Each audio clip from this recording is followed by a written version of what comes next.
War 2 এ কার পারিশ্রমিক বেশি, ঋত্বিক রোশন নাকি জুনিয়র এনটিআর? মিলল উত্তর। যশ রাজ ফিল্মসের বহু প্রতীক্ষিত অ্যাকশন থ্রিলার সিনেমা ওয়ার 2 নিয়ে দর্শকের উত্তেজনা এখন তুঙ্গে। প্রথম পর্ব ওয়ার বক্স অফিসে রীতিমতো ঝড় তুলেছিল, আর এবার সেই সাফল্যকে সামনে রেখেই নির্মিত হচ্ছে সিকুয়েল ওয়ার 2।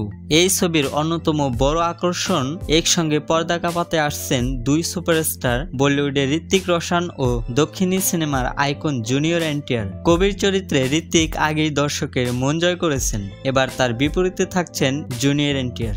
স্পাই ইউনিভার্সের নতুন অধ্যায়ে দুজনের উপস্থিতি নিয়ে ইতিমধ্যেই সিনেপাড়ায় চড়ছে উত্তেজনার পারদ।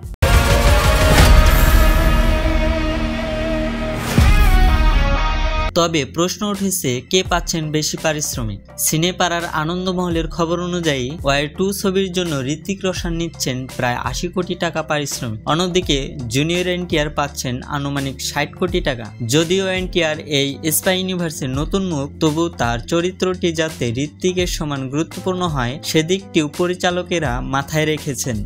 ছবিটির পরিচালনায় রয়েছেন আয়ন মুখোপাধ্যায়। ইতিমধ্যে মুক্তি পাওয়া টিজারের ঝলক দেখেই দর্শকের কৌতূহল কয়েক গুণ বেড়েছে।